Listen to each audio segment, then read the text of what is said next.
தவறான உறவுகளிலிருந்து தப்பிப்பது எப்படி, அதற்கான சிறந்த வழிகள் என்ன அப்படிங்கிறத இந்த வீடியோவில் பார்க்கலாம். அதனால் ஸ்கிப் பண்ணாமல் பாருங்கள். நீங்கள் என்னோடய வீடியோ வந்து புதுசாக பார்க்குறீங்க அப்படின்னா என்னோடய சேனலை வந்து சப்ஸ்கிரைப் பண்ணிவிட்டு பெல் ஐக்கானை கிளிக் பண்ணிவிட்டு அப்படியே லைக் போட்டுட்டு வீடியோவை கண்டினியூ பண்ணுங்கள். ஓகேங்களா?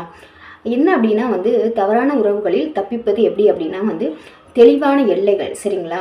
தெளிவான எல்லைகள் அப்படின்னா வந்து நம்ம வேலை செய்கிற ஆஃபீஸ்லேயோ இல்லை வெளியிலையோ பழகுறவங்க கிட்ட வந்து நம்ம ஒரு வரம்பை வச்சுக்கணும். சரிங்களா? ஒரு லிமிட்டோடு இருக்கணும். அது யாராக இருந்தாலும் சரி, நம்ம சொந்தக்காரங்களாக இருக்கலாம், தெரிஞ்சவங்களாக இருக்கலாம், ஃப்ரெண்ட்ஷிப்பாக இருக்கலாம், இல்லை பக்கத்து வீட்டுக்காரவங்களாக இருக்கலாம்.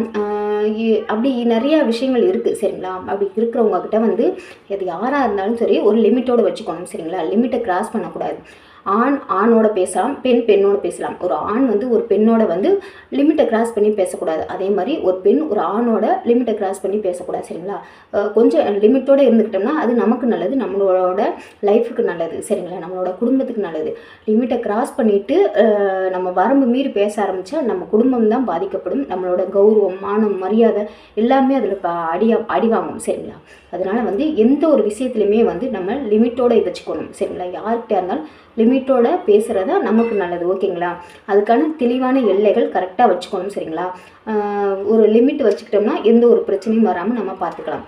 செகண்ட் ஒன்று வந்து தனிப்பட்ட விஷயங்களை, அதாவது நம்மளோட பர்சனல் விஷயங்களை வந்து எல்லாருக்கிட்டையுமே ஷேர் பண்ணக்கூடாது. சரிங்களா? நம்ம குடும்பத்தில் நடக்கக்கூடிய ஹஸ்பண்ட் ஒய்ஃப்குள்ளே இருக்கக்கூடிய பிரச்சனைகளை வந்து தெரிஞ்சவங்க, ஆஃபீஸில் வேலை பார்க்குறவங்க, இல்லை பக்கத்து வீட்டுக்காரங்க, ரொம்ப டீப்பான ஃப்ரெண்ட்ஷிப் அப்படின்னு சொல்லிட்டு யார்கிட்டையுமே வந்து நம்மளோட பர்சனல் விஷயங்களை சொல்லக்கூடாது. சரிங்களா? என்ன அப்படின்னா வந்து அதுவே அவங்களுக்கு ஒரு வாய்ப்பாக நம்ம கொடுக்குற மாதிரி இருக்கும். அவங்க வந்து நம்ம லைஃப்குள்ளே வர்றதுக்கான வாய்ப்பை நம்மளே கொடுக்குற மாதிரி ஆகி போயிடும். சரிங்களா? அது ரொம்ப ரொம்ப தப்பு. நம்மளோட பர்சனல் விஷயங்களை வந்து நம்ம ரெண்டு பேத்துக்குள்ளே இருக்கிறத மற்றவங்களுக்கு தெரியப்படுத்தக்கூடாது. சரிங்களா? மற்றவங்கள வந்து நம்ம ரெண்டு பேத்துக்கு இடையில வந்து கொண்டு வரக்கூடாது. ஹஸ்பண்ட் ஒய்ஃப் ரெண்டு பேத்துக்கு இடையில வந்து இன்னொரு ஆள் நுழையிற மாதிரி நம்ம வச்சுக்கக்கூடாது. அது ரொம்ப ரொம்ப தப்பு. அந்த இன்னொரு ஆள் வந்தாங்க அப்படின்னா நம்ம ரெண்டு பேத்துக்கு இடையில வந்து விரிசலாகி அவங்க வந்து நம்ம இடத்த பிடிச்சிக்குவாங்க. சரிங்களா? அதுதான் உண்மை. அதனால் வந்து என்னென்னா நம்மளோட பர்சனல் விஷயங்களை வந்து மற்றவங்கக்கிட்ட சொல்லாமல் இருக்கிறது நமக்கு நல்லது. ஓகேங்களா? அது வந்து என்ன அப்படின்னா வந்து அவங்க வந்து நம்மளை வந்து இப்போ வந்து நம்ம அவங்கக்கிட்ட ஏதாவது ஒன்று சொல்கிறோன்னா அவங்க நமக்கு அட்வைஸ் பண்ணுறேங்கிற பேரில் வந்து இவங்க வந்து நெருக்கமாயிடுவாங்க. நம்ம வந்து விலகி போயிடுவோம். நம்மளை வந்து வெறுக்க வச்சுருவாங்க. அவங்க நெருக்கமாயிட்டால் நம்ம தேவையே இல்லைல்ல. இப்போ நமக்கு சண்டை வருது அப்படின்னா, ஹஸ்பண்ட் ஒய்ஃபில் சண்டை வருதுன்னா கொஞ்ச நேரம் சண்டை வரும், அடுத்து எப்படியாவது ஒரு சூழ்நிலை நம்ம பேசிடுவோம், ஒன்று சேர்ந்துருவோம். சரிங்களா? ஆனால் இதே விஷயத்த நம்ம வந்து அடுத்தவங்ககிட்ட சொல்லும்போது என்னென்னா அவங்க வந்து நம்மளை சேர்த்து வைக்கிறேங்கிற பேரில் வந்து இவங்க வந்து க்ளோஸ் ஆகிடுவாங்க, நம்மளை வந்து வெறுக்க வச்சுருவாங்க. அவங்க வந்து உறவுக்குள்ளே வந்துடுவாங்க, நம்மளோட உறவு கட் ஆயிடும். அதை புரிஞ்சு நடந்துக்கோங்க. யார்கிட்டையும் எதையும் வந்து பர்சனல் விஷயங்களை ஷேர் பண்ணாதீங்க, சொல்லாதீங்க. யாரையும் வந்து ஹஸ்பண்ட் ஒய்ஃப்க்கு இடையில வந்து கொண்டு வராதிங்க. அது ரொம்ப ரொம்ப தப்பு. உங்கள் வாழ்க்கையவே முடிக்கக்கூடிய ஒரு ஆளாக அவங்க தான் மாறுவாங்க. ஓகேங்களா? யாரையும் நம்பக்கூடாது. ஓகேங்களா? இப்போ இருக்க காலகட்டத்தில் யாரையுமே நம்பாதீங்க. ஓகேங்களா? உங்கள் துணையுடன் பேசுங்க. சரிங்களா? இப்போ வந்து உங்கள் ஹஸ்பண்ட் ஒய்ஃப்குள்ளே வந்து ஏதாவது பிரச்சனைகள் இருக்குது அப்படின்னா, இல்லாட்டி ஏதாவது ஒரு என்ன சொல்கிறதுனா ஒரு மனசு வெறுப்புகள் ஏற்படுது, இல்லை வந்து உங்களுக்குள்ளே ஏதாவது ஒரு பிரச்சனைகள், நீங்கள் நினச்சது நடக்கலை, உங்களுக்கு ஆசைகள் இருக்குது ஆனால் வந்து அவங்கக்கிட்ட சொல்ல முடியல, அந்த ஆசைகளை வந்து நான் மற்றவங்ககிட்ட போய் நிறைவேற்றிக்கிறேன் அப்படிங்கிற ஒரு எண்ணம் எப்பயுமே வரக்கூடாது. சரிங்களா? உங்களோட ஆசைகள் இருக்குது, ஏக்கங்கள் இருக்குது அப்படின்னா வந்து உங்கள் பார்ட்னர்கிட்ட சொல்லுங்கள், உங்கள் துணைக்கிட்ட சொல்லுங்கள். உங்கள் ஹஸ்பண்டோ ஒய்ஃபோ அவங்கக்கிட்ட வந்து நீங்கள் நேராக பேசுங்க. சரிங்களா? இதை அடுத்தவங்ககிட்ட சொல்லி அசிங்கப்படுத்துறத விட நம்ம ஹஸ்பண்டோ இல்லை ஒய்ஃபோ அவங்கக்கிட்ட வந்து சொல்லி நம்ம வந்து அந்த பிரச்சனையை சால்வ் பண்ணிக்கலாம். நீங்கள் சொன்னீங்கன்னா தான் அவங்களுக்கு புரியும். சொல்லலைன்னா எந்த ஒரு விஷயமே வந்து அவங்களுக்கு தெரியாது. சரிங்களா?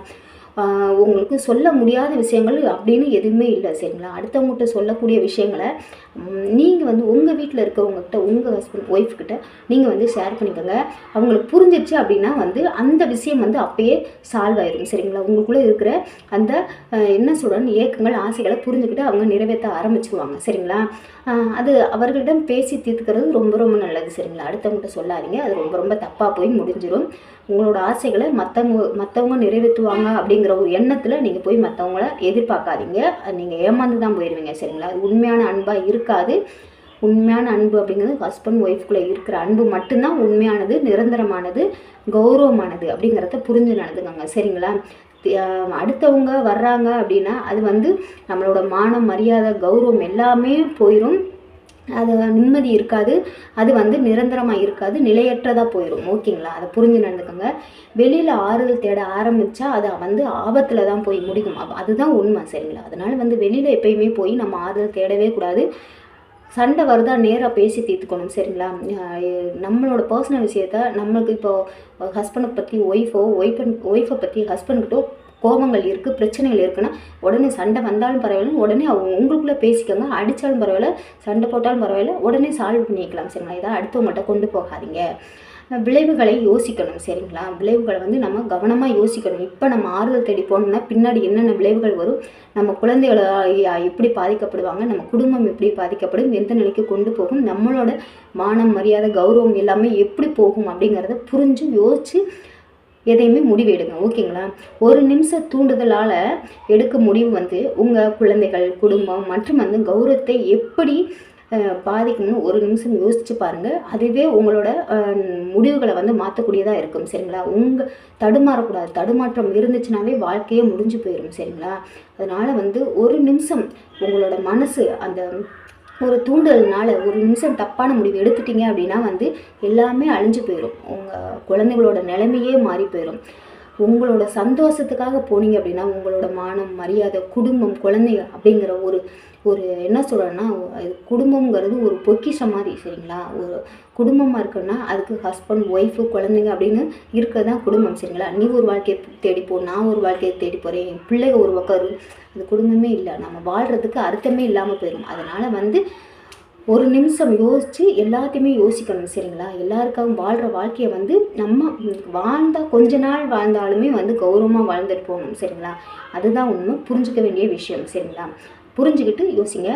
அந்த பயமும் பொறுப்பும் உங்களை சரியான பாதையில் நடத்துங்கிறத புரிஞ்சுக்கோங்க. சரிங்களா? அந்த ஒரு நிமிஷம் நீங்கள் யோசிச்சின்னா உங்கள் குடும்பம் என்ன நிலைமை ஆகும், உங்கள் ஹஸ்பண்ட் என்ன, உங்கள் ஒய்ஃப் என்ன நிலைமை ஆவாங்க, உங்கள் கௌரவம் என்ன நிலைமைக்கு போயிடும் அப்படிங்கிறத அந்த பயமும் அந்த பொறுப்பும் உங்களுக்கு இருந்துச்சு யோசிச்சிங்க அப்படின்னா வந்து உங்களை வந்து சரியான வழிக்கு தான் கொண்டு போகும். சரிங்களா? என்ன அப்படின்னா, இப்போ இந்த வீடியோ உங்களுக்கு பிடிச்சிருந்துச்சுன்னா லைக் கொடுங்க.